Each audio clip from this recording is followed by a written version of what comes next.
Last digit 0 हो, 2 हो, 4 हो, 6 हो, 8 हो, वो किससे डिविजिबल होगा?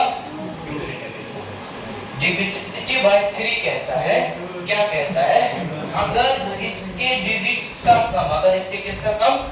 डिजिट्स का सम 3 से डिविजिबल होगा, वो जो गिवन नंबर है वो किससे डिविजिबल होगा? 3 से डिविजिबल होगा, ये कहता है 3 का। 4 का रूल कहता है कि अगर किसी नंबर के लास्ट का 2 डिजिट, लास्ट का कितना डिजिट? लास्ट का अगर 2 डिजिट, लास्ट का कितना डिजिट? लास्ट का अगर 2 डिजिट 4 से डिविजिबल होगा, 4 से डिविजिबल होगा, तो वो जो नंबर है किससे डिविजिबल होगा? 4 से डिविजिबल होगा। आगे बढ़ते हैं। उसके बाद हमने देखा डिविजिबिलिटी बाय 5। डिविजिबिलिटी बाय 5 का रूल कहता है, क्या कहता है? अगर किसी नंबर के लास्ट वाला डिजिट 0 हो या फिर क्या हो? 5 हो, तो जो गिवन नंबर होगा, जो गिवन नंबर होगा वो किससे डिविजिबल होगा? वो किससे डिविजिबल होगा? 5 से डिविजिबल होगा। 6 का रूल कहता है ऐसा नंबर जो 2 से भी डिविजिबल हो, साथ ही साथ किससे डिविजिबल हो? 3 से भी डिविजिबल हो, उस केस में जो नंबर होता है वो किससे डिविजिबल हो जाता है?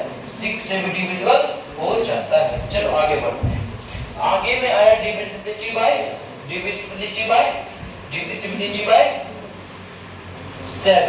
7 का रूल कोई काम का नहीं है। 8 में हो, 8 का रूल कहता है कि अगर किसी नंबर के लास्ट का कितना डिजिट होना?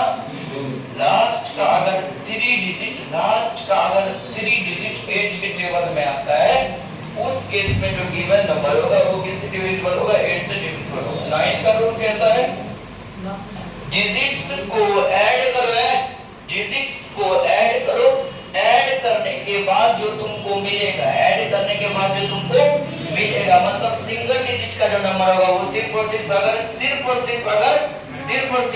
9 होता है, उस केस में जो गिवन नंबर है वो किससे डिविजिबल होगा? 9 से डिविजिबल होगा। उसके बाद अब आगे डिविजिबिलिटी बाय 10 कहता है कि किसी भी नंबर के लास्ट में अगर सिर्फ और सिर्फ अगर क्या हो? 0 हो, तो उस केस में जो गिवन नंबर है वो किससे डिविजिबल होगा? किससे डिविजिबल होगा? 10 से। और 11 का रूल कहता है इवन प्लेस और ऑड प्लेस का डिफरेंस, मतलब इवन प्लेस और ऑड प्लेस के सम का अगर डिफरेंस 0 आए या फिर 11 के टेबल का चीज आए, तो उस केस में वो नंबर किससे डिविजिबल होता है? 11 से डिविजिबल होता है। आज कुछ ऐसा